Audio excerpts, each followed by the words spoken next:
Are you saying you faked with me? Yeah. I just had sex, and it felt so good. Wrong. Now you're single. What do you know about sexual relations? Is it true that if you don't use it, you lose it? I'm a little worried about being a slut. You're listening to the Come With Us podcast, presented by Darling Way, talking the good, the kinky, and the ugly. Here are your hosts, Beth, Aaron, and Tina. Hello again. Hello, darling. So glad that you're with us today for another episode of Come With Us podcast. All the snotty, fun, sexy education and conversation that everybody should be having, everybody wants to listen to. I guess we're the only three crazy people willing to actually have it and put our whole selves, our bare naked selves and our stories and our lives out there for everybody to learn and love and do more.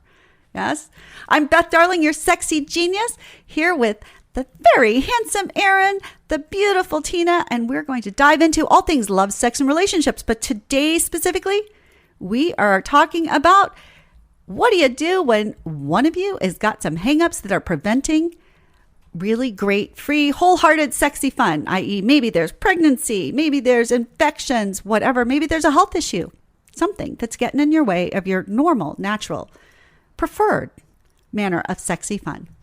All right, guys. Aaron, Tina, what say you? What have you got today for us? Well, I would say we can preface this with the fact that this conversation, this topic was actually brought to us by one of you guys, which is really cool. Or brought on, spurred on by an email that we received for you. So we do read your emails. So several different emails came in from different people. Emails. Yeah.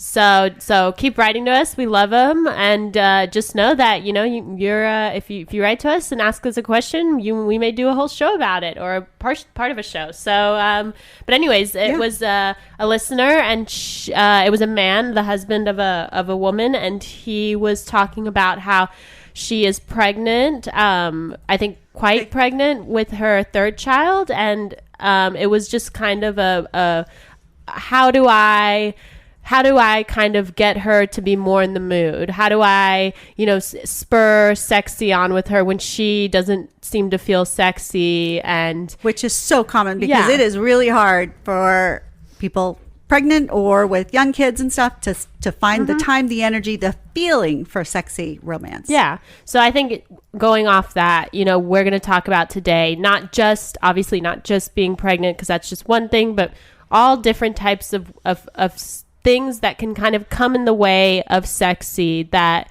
limitations, exactly. So whether that's pregnancy or whatever, but again, I think that it's good to acknowledge that we really care. We want to help you answer those questions. So I guess that's probably where we'll start, and then we'll kind of make it a little bit more personal based, me and Aaron don't have kids, nor do we experience with pregnancy sex. No, me neither yet. But have definitely experienced some limitations. Sure. Right? So that's, I think, where we'll chime in and kind of tell our, stories and our sides and what we've experienced. But okay, Aaron, what do you say about this whole? Anything to add? Tina did a great job. She did. I don't have any. Like I said, I have no experience with pregnancy sex and won't, because my wife and I aren't having kids. So that's not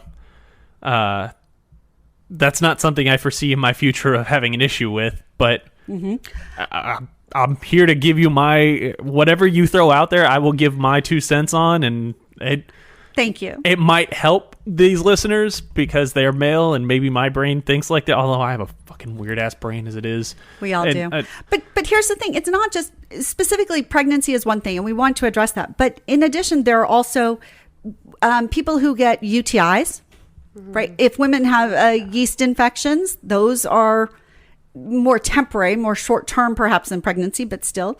There are women who have any sort of health issue, cancer. There's all sorts of different anal, vaginal, cervical cancer, things like that that have influenced and make it difficult to have normal, quote, I mean normal for you, whatever that version is, right? It just alters your sexy life. Medication. There's all sorts of, antidepressants, different kinds of medications that affect our sexy desires and may inhibit our quote, normal, typical for ourselves, libido. There's all sorts of ED issues for whether they're psychological or impacted by health, medication issues.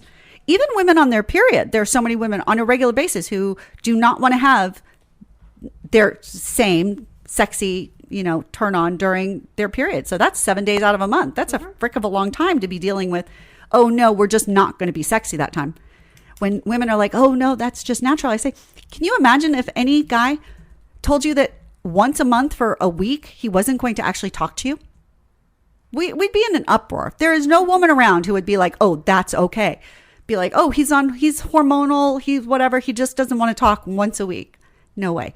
Well, to me, that's the same thing as taking sexy off the table for a week. It just doesn't work for relationships that are built on conversation and sexual intimacy. So, I think that it's really important. And then all sorts of just accidentals. Tina, can we share? Do you want to share what's kind of going on with you right now? Yeah, you can definitely get like sex injuries too, or different types of like things that come together with injuries. So you can get infections. I currently have a little bit of like tear down there from an injury that I think is like also been exacerbated by a little bit of an infection. So it happens, it's a matter of like practicing obviously safe sex, number one, but also doing it like safely when you're having whatever type of sex you're having. And like oftentimes you can get lost in the moment, but also like it doesn't mean just because, for example, you get things like UTIs or yeast infections or anything like that, that absolutely has zero correlation with you being like dirty or unclean. Some people are just more prone to, there are certain things you can do to prevent them, but at the same time, some people just have hormonal imbalances or like stuff like that. So you can, okay. So let's slow down for a second, because you're very right that for women, it is very easy for women to get urinary tract infections from sexy stuff. Easier for women to get a urinary tract infection than men, because the distance from the entrance to the urethra to the bladder is much shorter on a woman. So the infection doesn't have to, the germ, if you will, doesn't have very far to travel from up to get into the bladder and lodge itself, versus a man has a longer urethra, so there's farther to go, and there's more likelihood that it will just get flushed out and somehow. Yeast infection is the same thing. The point I'm trying to make is that like there are lots of issues, and I was telling Beth and Aaron today, for me, it seems like there seem to be a lot more issues for women that they have to deal with when it comes to and maybe I'm wrong, maybe I just haven't thought of all the other ones for men, but generally also, like the physical limitations often come from the female side. Yeah. So, yeah. But so again, on that UTI one, let me just say, some people don't know that a very good prophylactic measure to take, proactive measure, is simply for a woman to pee after every penetration session.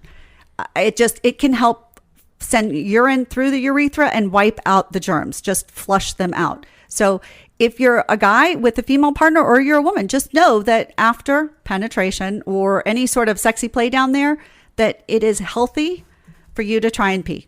Just heads up, it's really good. Then you can go back to the cuddling and stuff. But that's again, some of these preventative things we can be taught. Men, by the way, sometimes I know some clients that men will get UTIs if they have anal sex without a condom, because there's more fecal matter and whatever down there, and it can then travel up the urethra. So maybe men, even if you're with a long-term partner and you're not so concerned, if you're in a monogamous relationship, you're not worried about STIs, but maybe for anal sex, you use a condom just because you have more of a proclivity towards UTIs from that standpoint. That's just a basic. And there's, again, some easy proactive measures that we can take to help limit those things. So I strongly encourage that. But also, I would say you can also just get like injuries from having sex or doing it in the wrong way, or, not everyone's body down there responds the same way to certain positions or to certain types of like levels of roughness. So you have to be conscious of like, find The older we get, our tissue down there gets drier. Yeah. And so if somebody is rough with their hands, even if I'm enjoying it in the moment afterwards, if I get a little bit of irritation, I am more prone towards a yeast infection going forward after that, because you get just tiny little abrasions and then things happen down there and it just rubs and gets irritated. So be aware, and this can change for women even during their monthly cycle. Sometimes they're a little bit drier than others. So using good lube is also always a good thing. But so let's face it. So there are lots of different things that can affect the way that we feel. And certainly pregnancy is a huge one, but it could be illnesses. It could be diabetes and somebody's got a pump. It can be physical changes. If somebody, well, one, getting older definitely makes a big difference on our body.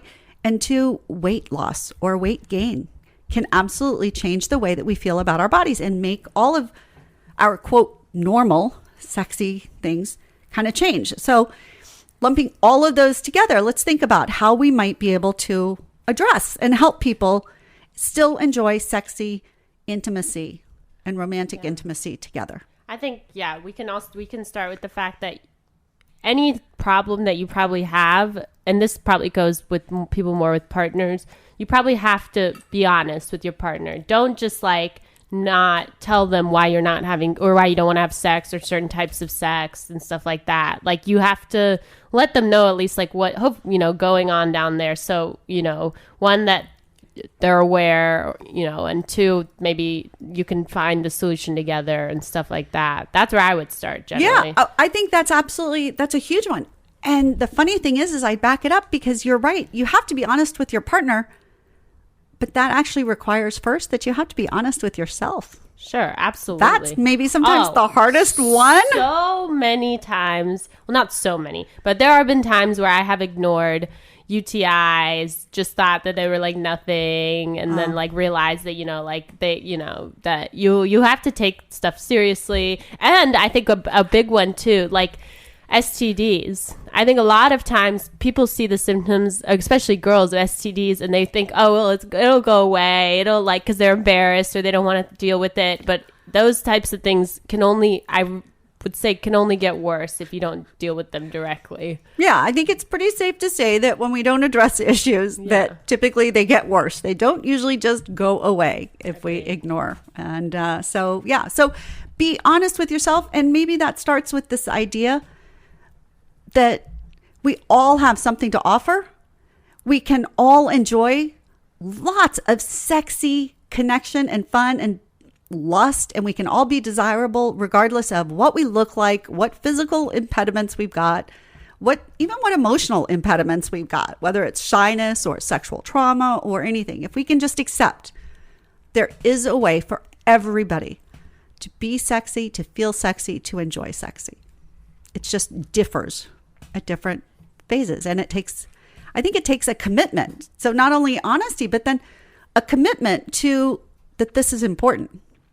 And I think that's where our whole society kind of misses it, is that we pretend like sexy and romantic intimacy is not that important or shouldn't be that important. And I think that's kind of bullshit.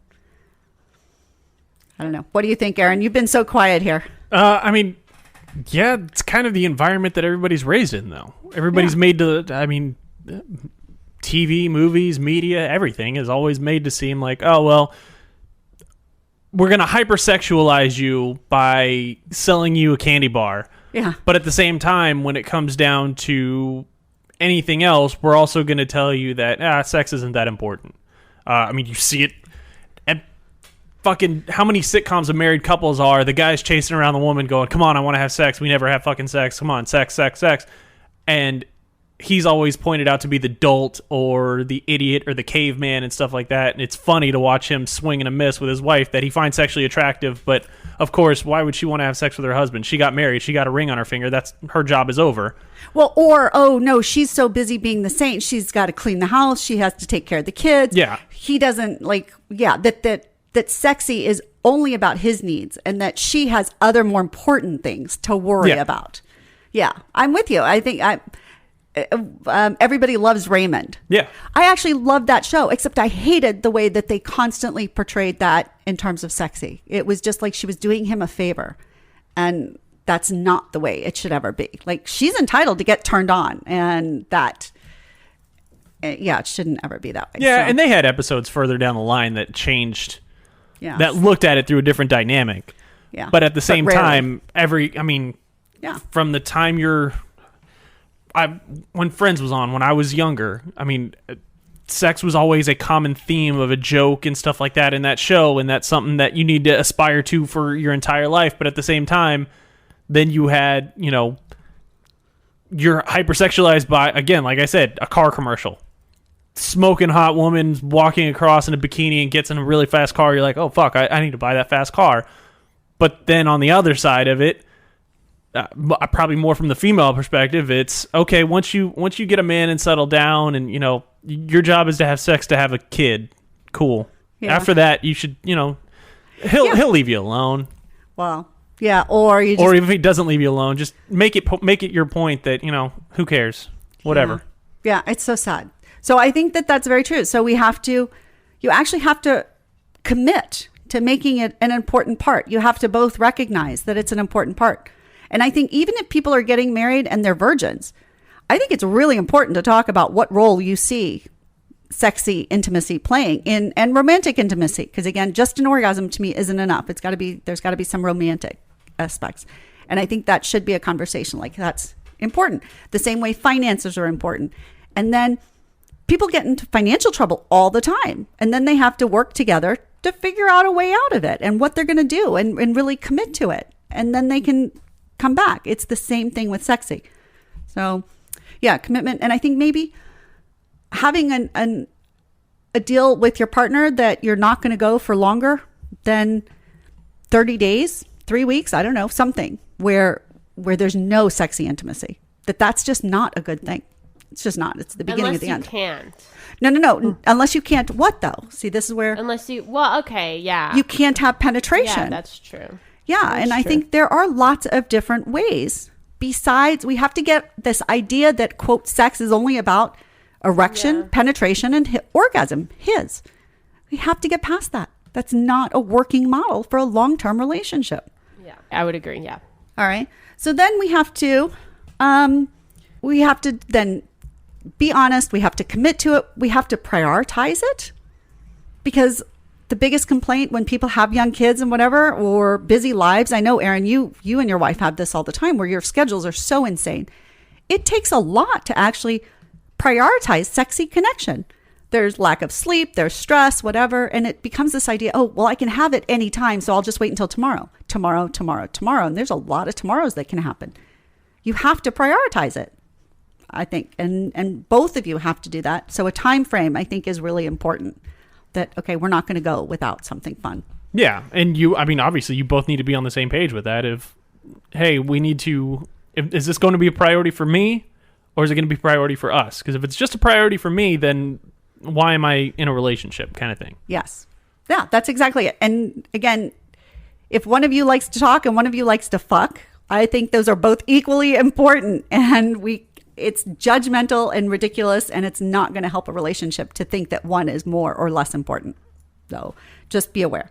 But, and so then let's see, I think one of the biggest problems, particularly with pregnancy, but I think also maybe with, people who have herpes, or if there's some other, maybe if you've got UTIs, that these things affect the way that we see ourselves and that the way we feel about ourselves. For sure. Right? Sure. So that to me is the first problem, the first sort of bridge that you have to overcome to getting to the point of sexy. Is that, I would say, actually, something that I've recently learned researching, I'm a big WebMD, diagnose myself type of person. But when I was researching this, a lot of what people were talking about online, which I didn't really know about, was people who had just been diagnosed.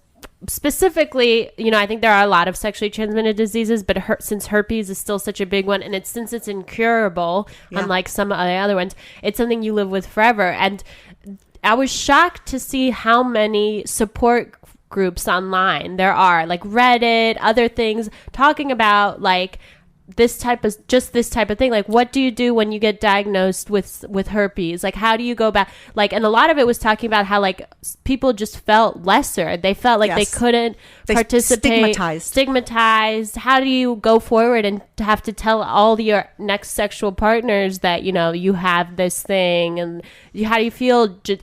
And what was great to see was there's a lot of people who commented and said, you know, and I'm sure this is true for most, you know, sexual kind of anything that we've been talking about today, but a lot of like advice and support saying, like, you know, this is how you feel now, but it's not always going to be like this. And I'm sure it's the same thing for anything, you know, people who take medications or there are ways that you can overcome it, you know? Yeah. So, and I will tell you, there's even dating sites for people who are diagnosed with herpes, so that you could find someone who is very familiar with the issues and things, and you can feel comfortable from the get-go, which is really pretty nice.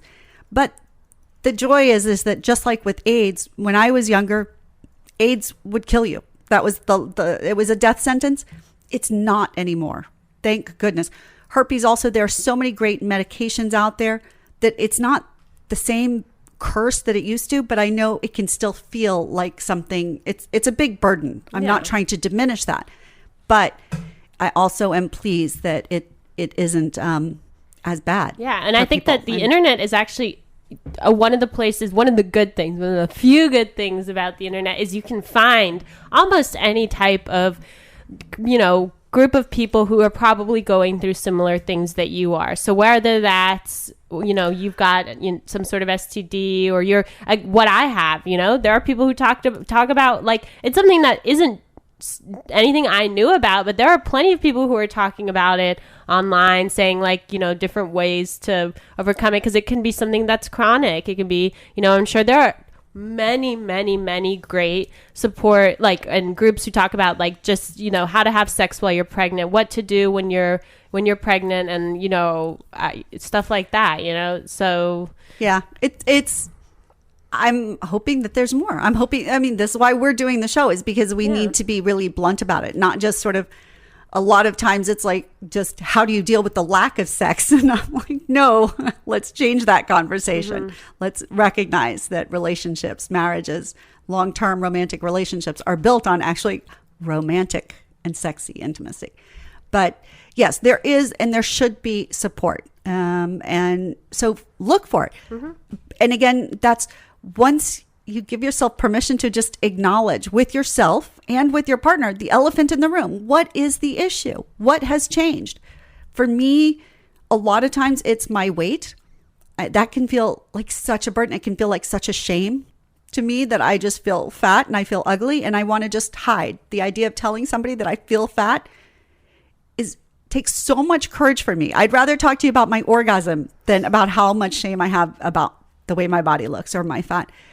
But I have to be able to say that, because otherwise pulling away just doesn't help. And I did that for too long. So whatever it can be, if it's that you have a diabetic, an insulin pump, if it's that you've had a boob removed from a mastectomy, if it's that you've lost a ball in some, you know, testicle and some injury, if it's that your penis is big or small or doesn't get hard or this or that, or you have scars.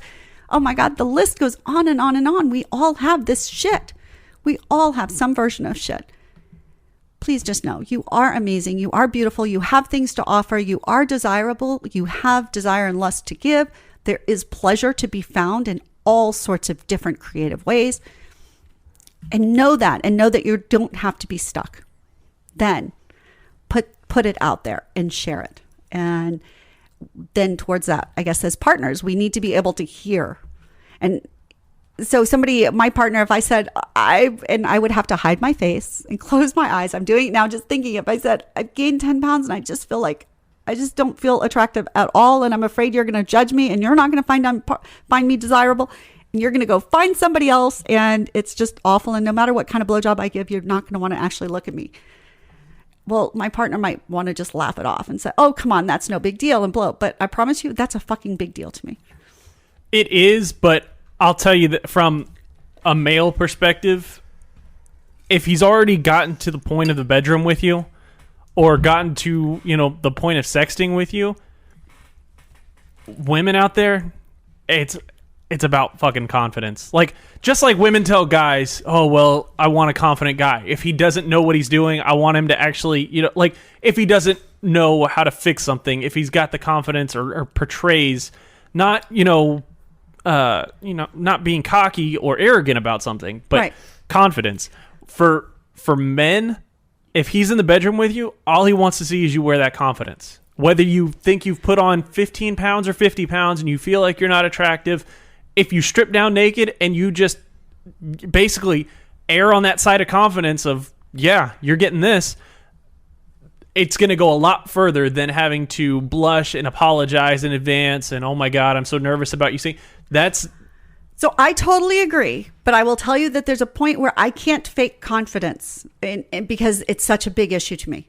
I think we can fake confidence when we're a little embarrassed about something. I think when there's deep shame, we can't fake confidence. Or when we're really just at a point, like when you're pregnant, you just really, it's hard to fake it because you don't even have an ounce of confidence somehow. We don't see, in real life, we don't see examples of pregnant people fucking and pregnant people wearing sexy things. And so I posted something on social media several weeks ago. It said, it's hard to be what you don't see. That is very, very true. So let's assume I'm with you, Aaron. I think that if you can fake some confidence, you'll probably restore your confidence quicker. Totally good. But when you don't have it, then that's when you have to address the elephant in the room. You have to address it to yourself. You have to recognize it. I'm depleted. I don't have it. And then you have to ask your partner. You have to own it to your partner. Let them know what the issue is, because otherwise they just think you don't find them attractive. And that's not it, right? When you start being like, the lights have to be off and whatever, they're like, oh shit, she doesn't want to see me anymore. And you're like, no, I don't want you to see me. So we have to own it to ourselves, own it to our partner. And then I think maybe as a partner, how could you help? How can you help a partner restore some confidence? Because I think just telling her, just be confident, I want you, I don't think we'll do it.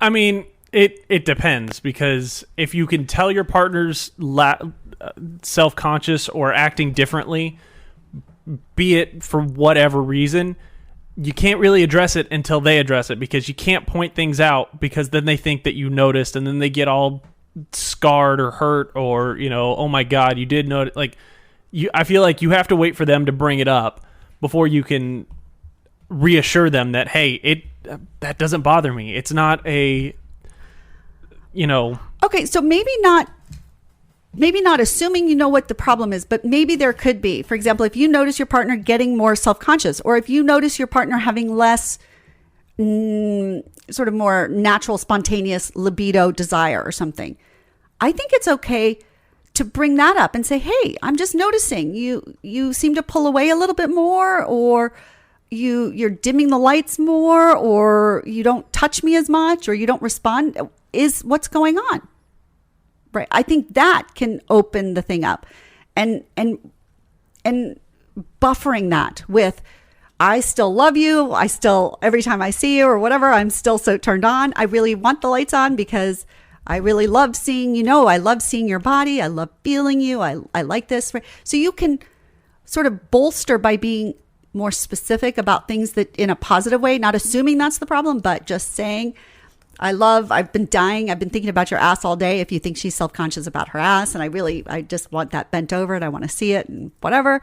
And I also think it's good to acknowledge that insecurities like that, sometimes they aren't like, even if you give positive affirmations, that's not always going to help. But I think that you can also say, like, look, I get it. Like, I can understand, like, you don't feel sexy. Like, let's say you're pregnant. You are like 40 pounds heavier. There's a lot of weird shit going on with your body. But think about it. Like, it's only, it's not going to last forever. Like, we're going to have this kid. I'm going to get the snip. No, I'm kidding. But like, and you bounce back so well from your last pregnancies, like, or something but like that's hard, because then you set up. Sure. I don't know. But you're you're absolutely right. And this is where, to be fair, it is a kind of a minefield. Because if you say, oh, well, you bounce back, then what she that's hears probably is, not the right oh, thing shit, to now I've say. got responsibility. And he's just putting up with me like this, not that it's really okay, right?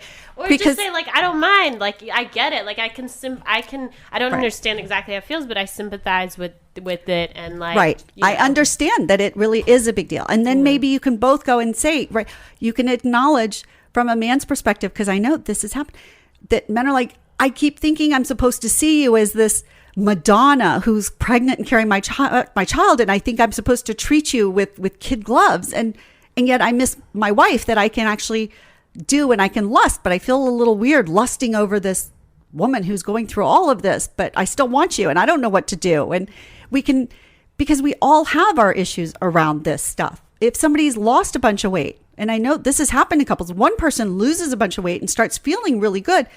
What happens? The other person starts feeling more insecure and goes, well, when you were da-da-da, then I thought it was okay to be what I am. But now you are all this, and what you look like and your physique is so important to you. I'm afraid you're not going to find my still the way I was body attractive, and things change. And that happens whether it's the man or the wife that's lost weight and starts getting into shape and things like that. So I think that whenever we're having a struggle, our partner is dealing with something also.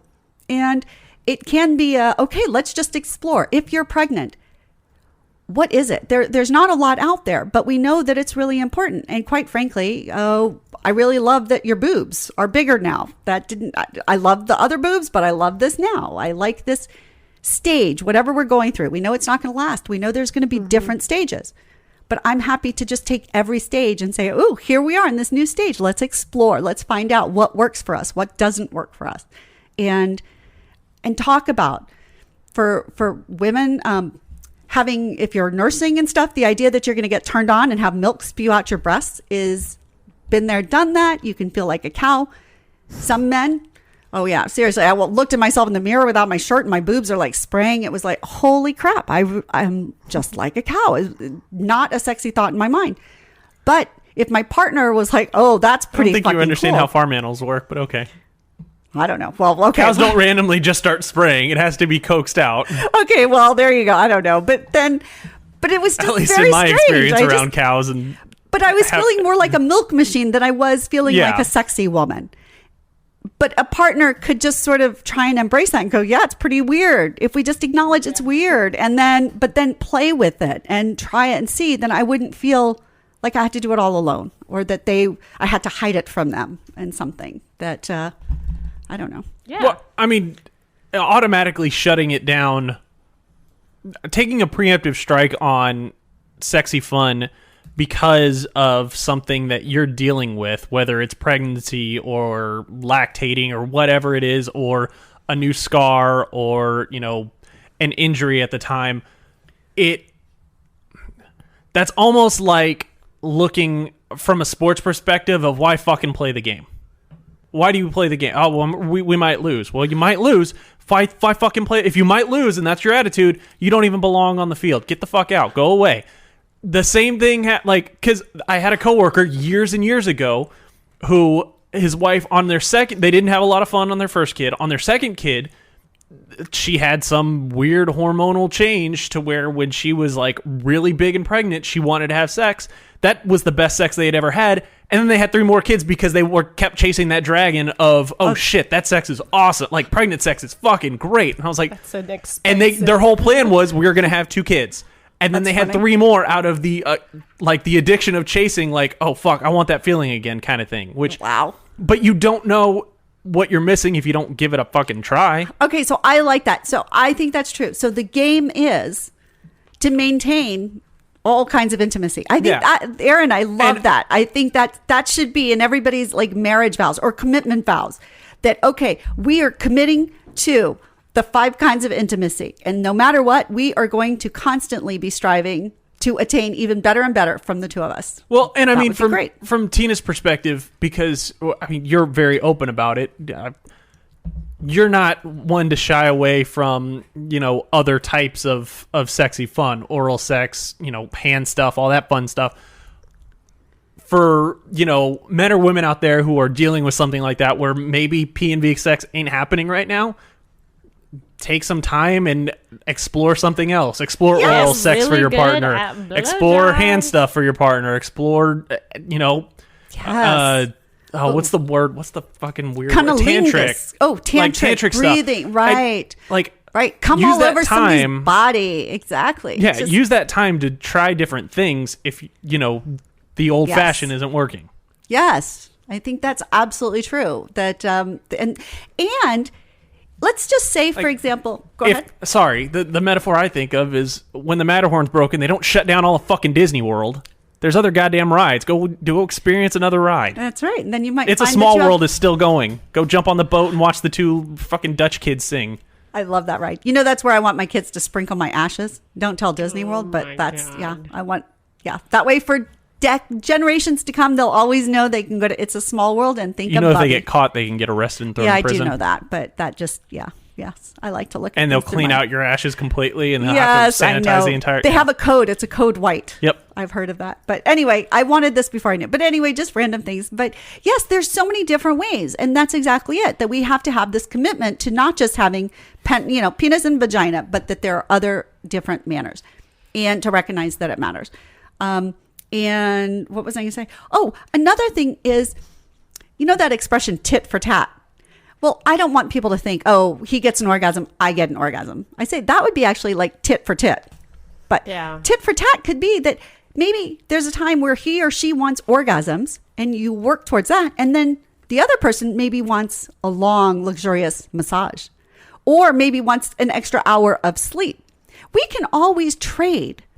It's not doing something just for the other person. It's that the partnership, each of you needs different things. Each of you wants different things, and you're both entitled to those different things. So the goal is to make sure that each of you gets your needs met. Okay, but how do Through you love. work around that when one person doesn't like to think of any sexual interaction as a transaction? Because then it becomes very transactionary of, well, okay, if I give you, if I go down on you, then I get to sleep in an extra hour. Then it all of a sudden feels like basically paying for it one way or another. Okay, so and that causes a lot of people to have hangups on it. All right, so I agree. Relationships are transactional. They are. Okay, but we how do but you, we I don't mean, like to think about it. And here's the way that I propose is that a good relationship, we don't keep track of the transactions. Just like I would say the same thing about a good friendship. That's exactly my point. Yeah. So sometimes my friend might need to call me 3 or 4 or 5 times in a row and just talk about what's going on in their life. I don't keep track of how many times they call me. But everyone knows that friend, or everyone has that friend who is like keeps score. Yeah, keeps score. Yes, Yeah. It's that's not healthy. Yeah. Yeah. Okay, so but we know that if it's going to keep going, if that friend is always going to be the one who's taking and just getting their needs met without meeting ours, that's not going to work long term. But if we just know, hey, yeah, I give and give and give. I never keep track of how much I give to this friend because I know at some point when I want something back or I need something back, I'm going to get it too. I don't know if they're getting, 8 right now and I'm getting 9 or this or that, but we know that it evens out over the long term. And so we're not afraid to just take. We shouldn't be in a relationship. We shouldn't be afraid to get our needs met, knowing that we're just as willing and eager to take care of that other person. So if you don't want it to be a specific transaction, that's okay. But I'll tell you, one couple I know, they found that what she actually enjoyed giving him blowjobs when he would leave like $50 on the table for her afterwards. They enjoyed this little role play of he really was, quote, paying for it. And then she got to go have treats. It made her, and when she did a really good job, he might leave $200. It wasn't that they had a money issue. It was that she just felt that was a reward, that he was so pleased. And then she got what she wanted. And it made it into a transactional but silly fun. And that worked for them for a little bit. So there are creative ways to do it. If you don't want it to be each one to be transactional, then don't. But know that each of you has to be willing to give. And then if they're giving and going, oh, I'm so glad. I love seeing you pleasured. I love how happy you are. I love how relaxed you are. And you just go, hey, I am so fucking relaxed. I could do this. You go sleep for a little bit, right? You don't have to make it where you spell out the terms of the transaction. How's that? Yeah. But there does have to be a reward. And in fact, I will say, even I had one client who told me she got really mad that her husband didn't keep the kitchen clean and he would just leave it as a mess. And he would get mad because he really wanted more sexy. And I was like, okay, why don't you trade? Why don't you be like, every time you clean up the kitchen, that turns me on. And now we're going to go have sexy fun. And she was like, oh, no, I don't think I should have to, quote, bribe him. I was like, oh, sweetheart. So you think that he should naturally want the kitchen clean. He thinks you should naturally want sexy fun every time he does. You want to try and figure out who's right or who's wrong? That's bullshit. The fact is, these are your needs. These are his needs. And together, you just want to try and make them match. And the fact is, if you can both get what you want, then that's the win-win. So don't be afraid to do that. And don't feel like it's, quote, transactional. Just realize it's getting everybody's needs met and how that works. And if the idea of money on the table, just set a base rate and then ask for tips. Just saying. That has to be, it's kind of like, but it really can be kind of different fun. And then what happens when we start sort of withholding or abstaining from sexy? Resentment on one person. And what is the person? How do you feel, Tina, that you can't allow penetration right now? Yeah, it doesn't feel good. You don't feel like you are like providing a wholesome sexual experience, especially as a woman, and and there can be guilt. Yeah, absolutely. Yes, absolutely. That we're not contributing. We're not holding up our share of the agreement. Exactly, we're not contributing because, frankly, everybody wants to contribute in a healthy relationship, and then we feel guilty and we feel ashamed, and that makes us withdraw oftentimes. And start cycling into this beating ourselves up, which is not good. So if we can change it and find these alternative ways of being. It totally makes a difference if you're with someone who is not, doesn't make a big deal about it, is okay with it, is okay with understands, doesn't have to always have sex, can do other, you can do other things. Doesn't always have to have penetration, but is willing to enjoy sexy fun. And that's where, again, changing our language will change the way that we think about it and help us recognize. I promise you, I know it's a little thing, but sexy fun is way better. But you're right. So then when we get to contribute in a different way and still we get rewarded for it, I think is a big deal. And one of the things that we talked about with Tina was so go to mysexyedschool.com and go watch the blowjob class, go watch the cunnilingus class. That can turn, even if you're great at these things or whatever, but you can find something new, you can learn something, you can talk about it. That sexyedschool.com is a great place just to change up a date night and start trying out new things. And it's just, again, there's all sorts of sexy fun out there and different ways to enjoy it. Yeah, so let's go back to this listener email a bit, because I think I want to make sure we hit the nail on the head and help with his issue of when you have a pregnant wife who was a little bit more closed off about sex to begin with, and now is dealing with the self-confidence issue because her body is changing, and whether it's for the first time or the fifth time or however many kids you have, what, from the female perspective, what ways do you think are best to, I guess, break her out of the shell? It sounds, probably reading this email, that she was already inside of a shell to begin, a small shell to begin with, but almost the pregnancy all of us are. has now compounded the shell and turned it into petrified rock on the outside, to where, what do you need what does a man need to do for his wife or partner to break down the really super thick, hard exterior walls now to get back to the normal shell, and then crack out of the normal shell too? What do you think? Considering you're the one who's been pregnant here. Yeah, 5 different times. I think it's important to, again, we have to address the elephant in the room. Starting just at, we should be having sexy. You might get obligatory sex, but that's not going to be rewarding for either one of you, and it's not going to encourage intimacy. I think having the talk now about what marriage is to you, between you and your partner, and taking that really seriously, that you could even each list, what are the top 5 things that you need and want from marriage, from your relationship? One of those things for the husband is probably some sexy intimacy. She may not have that on her list, But at least then you can go through on her list and figure out what it is that she wants and acknowledge and be willing and think about ways that you can help fulfill those things for her. Then you're going to go through on your list these things. And she's going to say, well, I'm pregnant. I can't have sexy intimacy. And you're going to say, well, but if you had, conversation, or you want me home at a certain time, and I just tell you I can't do that for 9 months, that's probably not going to work. So can we talk about different ways that we could do? What can it take? How can I help you?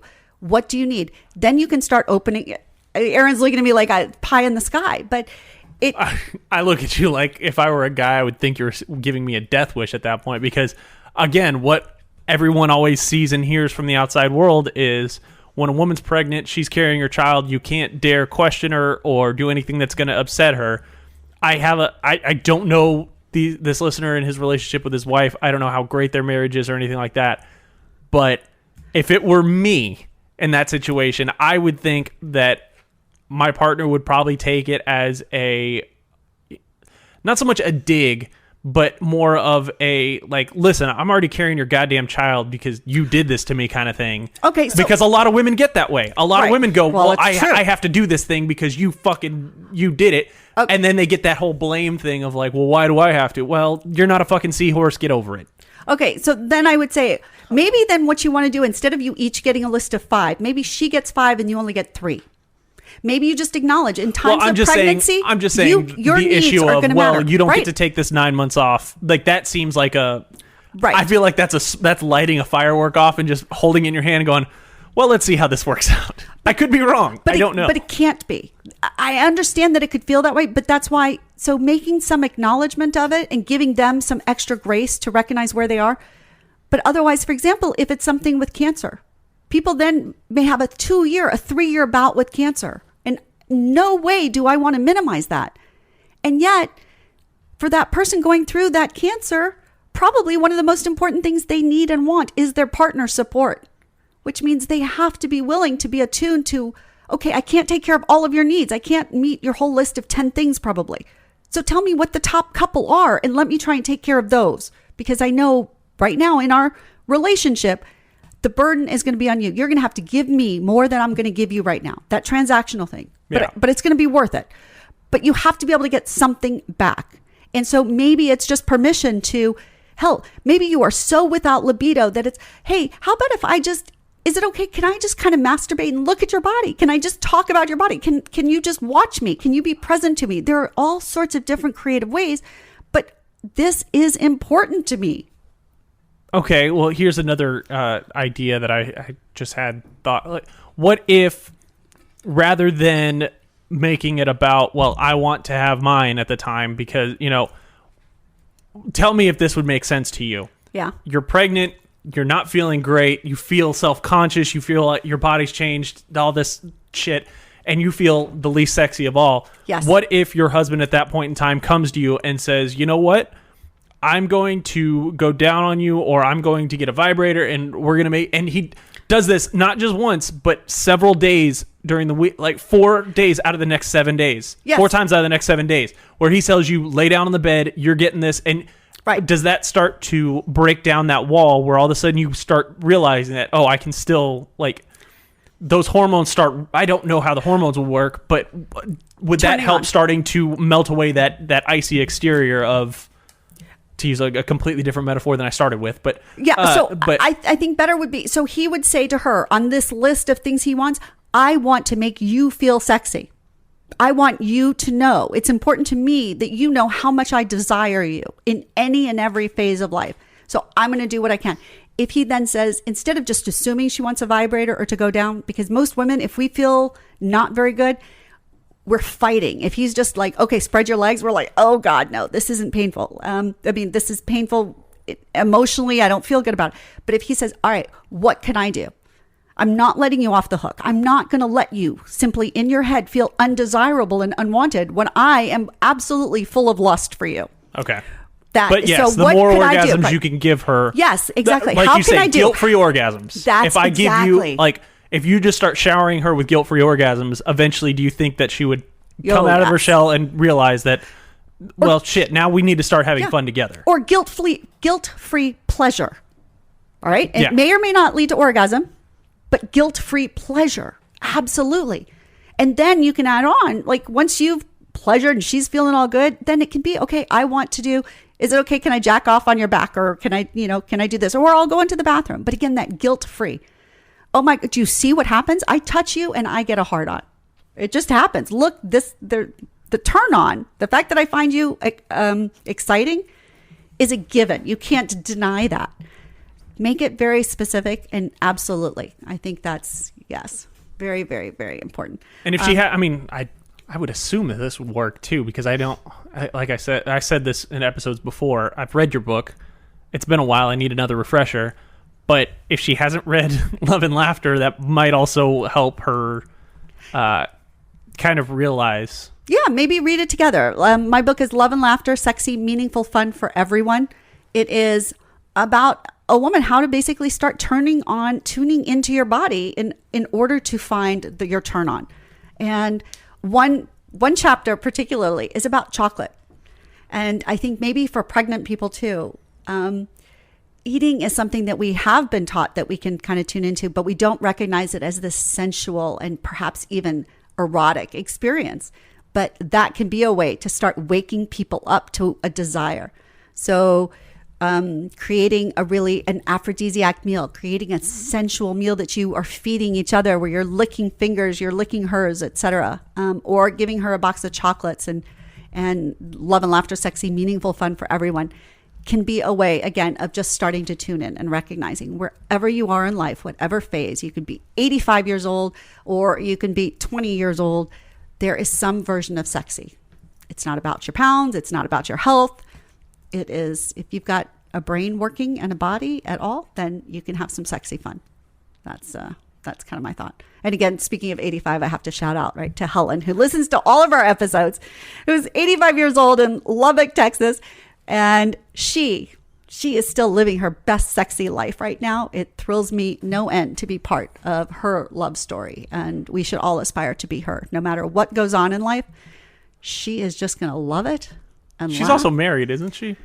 No, she's not. She has a boyfriend. Okay. Remember, she and I her think boyfriend. he deserves more of a shout out too, because he's reaping the rewards of this. Both, right? And they're both, of all of her. Yeah, she took my blowjob class, and then they wanted diagrams. She had never looked at her pussy before, 85 years old, and then they did, and I sent pictures, and she's like, he's got questions. Can he call you? And I just, yes, of course. There's always new stuff.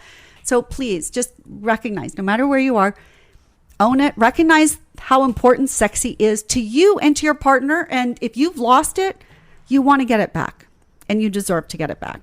So, and one thing I think that people can worry about, encourage your partner to take radical self-care. Radical self-care. That's not a bad thing. It means that we each are responsible for giving ourselves that foundation of confidence and love and acceptance for our bodies, for our mind, for our mental state. And for some people, radical self-care means that they have to run every day or go to the gym. For some people, it means they need to take a quiet bath without the kids knocking on the door for 30 minutes, or they need to cook, or they need to clean, or whatever it is. But radical self-care, each of you should be encouraged to do that. And again, I know everybody's like, the kids. Well, I promise you, the kids are much better off if you take the 30 minutes or an hour each day for each of you, then go to their baseball game or do this, because divorce is hard for kids. It just is. There's undoubtedly, that is really hard and painful, and long-term, it is much better investment for couples to invest in radical self-care for each of them and romantic, sexy intimacy together. Those are the best return of investments you can ever get. So, so don't go to your kids' soccer games. Just fuck instead. Yeah. Well, yeah. Sometimes they ain't gonna be the next Lionel Messi. That's true. Don't worry. But and also, so a financial, I say you need to actually invest. People need to invest time, effort, and financially in their relationship, in their intimacy. That means that babysitters might be expensive, but pretty much are a necessary cost. Maybe you need a night out. Maybe you need a hotel room. And I promise you, there are some hotels in Houston, $25 and a cash ID. And 2 hours, tons of fun.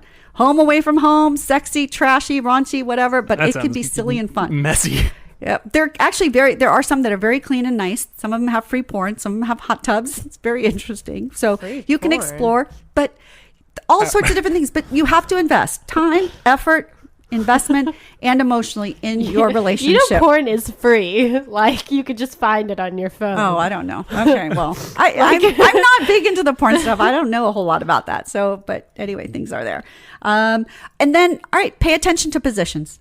If you've got health problems, recognize that there are lots of different positions. Some you can do. We've talked about old people sex, sort of that, spooning on your side, but sometimes that can pull. So especially after childbirth, women will have may have scarring from healing where their perineum has torn, ripped, or been seamed up or something like that. Pulling on that. So guys, what that means is that if your cock is angled, if you're entering her for penetration and your cock is somehow pulling that skin back towards her ass, that might not be a very comfortable position for her. So be aware of that. And women, don't be afraid to say that hurts. You're pulling me in the wrong direction, and then adjust. So to me, I say if you're in that spooning, old people sex or lazy man sex, lazy boy sex, then women can just sort of turn. And so even though they're on their side, they can bend either at closer to a right angle or maybe even more of a U shape so that it doesn't angle them. But think about the angles that you've got. Maybe put a pillow under your ass or something, depending on if you're in missionary and it's pulling down too much or some such. So there are all sorts of ways. Don't be afraid to explore. As Tina said, go forward and Google stuff. If you've got something going on, Google, because you are not the only one going through it. And I'm going to tell you this, Reddit.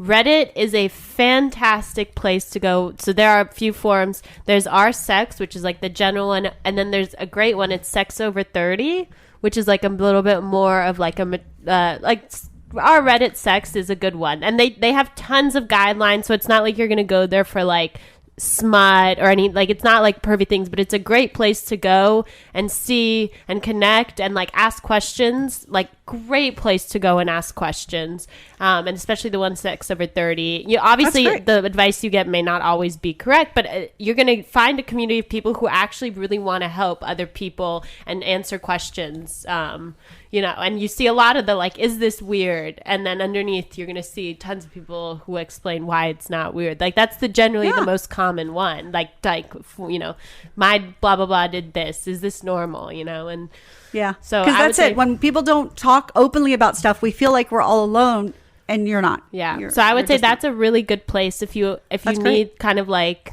questions or want answers, or it's just a really interesting place to like troll and see like, are other people like kind of connecting or like connect, say like, oh, that's happened to me. Like, it's so funny to see someone else actually like talking about it. I'd say browse, not troll. Right, because there are plenty of trolls out there. Sure. And also keep in mind that if you participate in stuff on Reddit, take some things with a grain of salt, because there are trolls out there who are just assholes. Absolutely. But now I want to go kick somebody's ass because there's a whole subreddit called Sex Over 30, and now I feel fucking like this is like, my body needs so many surgeries to fucking repair broken or messed up joints and bones and cartilage issues, and but I never felt this fucking old to where there's a Sex Over 30 subreddit. But like, I don't think don't even give me that shit. I am no. like 56. I looked in the mirror the other day and went, holy shit, my boobs are starting to sag. I'm so pissed. It took so much for me. I also think our Sex Over 30, that the reason that they differentiate is because it's more for people who are more in committed relationships. They're asking questions that are like pertaining to people, not because they're old, but they have a little bit of a different audience. Yeah. Like, a lot of things you see on our sex are like young people who are in their 20s, or young couples, or people who are hooking up, stuff like that, where like, it's maybe if you're in your 30s, you probably are not trying, like, right. You actually want more from quote sex than just an orgasm, and that's the idea. So you're taking it a little bit more seriously. I like that. So yeah. All right, folks. I think there you've got all sorts of ideas. Yeah. Write into us. We're your own Reddit. We'll be your own Reddit. Yeah. You can find us on Facebook at Come With Us Podcast, on Instagram at Come With Us Podcast, on Twitter at Come With Us Pod. You can message us on any one of those platforms if you want, or you can email us, comewithusconfessions@gmail.com. We will keep your name completely anonymous unless you really want us to share it, in which case put it in the email. Like Helen.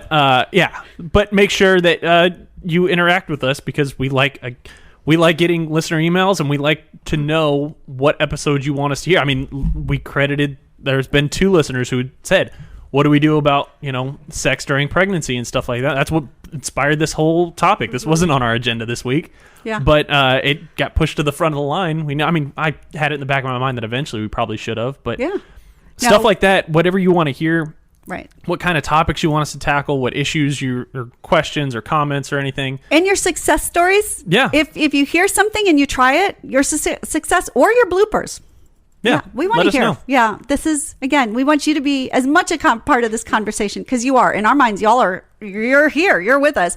But we want you to speak up. Yeah, make sure you follow us on all that social media. If you're listening on Apple Podcasts, make sure you rate us and leave a review.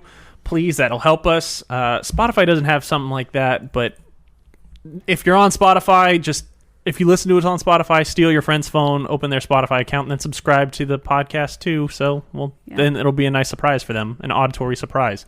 Also, make sure you're subscribing wherever you listen to us so that you get the new episode automatically downloaded. You don't have to go looking for it. It's just every Wednesday, you log in and it's there to go. Yeah, and thank you. And if you can give us a shout out on social media or share one of our posts, basically help us spread love and laughter. We know we've got this. God, we love all of y'all. We're so thrilled to be here, and we just have to get a little bit bigger, and there's so many more people who deserve to be well loved, and that's what we want. So, and we want them to have fun fucking. I just like that. That's going to be my new thing. I'm going to like fun fucking. Everybody should have fun fucking. Fuck. I love it. So, all right. This Come With Us podcast. Thank you so much for being part of us. We are the podcast you need when you want the bare naked truth about love, sex, and relationships. I am Beth Darling, your sexy genius, here with Aaron and Tina. And it is so much fun to dive deep into everything from dating to squirting, kinky to furry, love and heartbreak, pregnancy, and fun fucking with you. Biggest hugs. Lots of love. Bye. Thanks for listening to the Come With Us podcast. Be sure to follow us on social media at Come With Us Podcast and send in your questions, comments, and confessions to comewithusconfessions@gmail.com. Until next time, keep it fun, flirty, and naughty.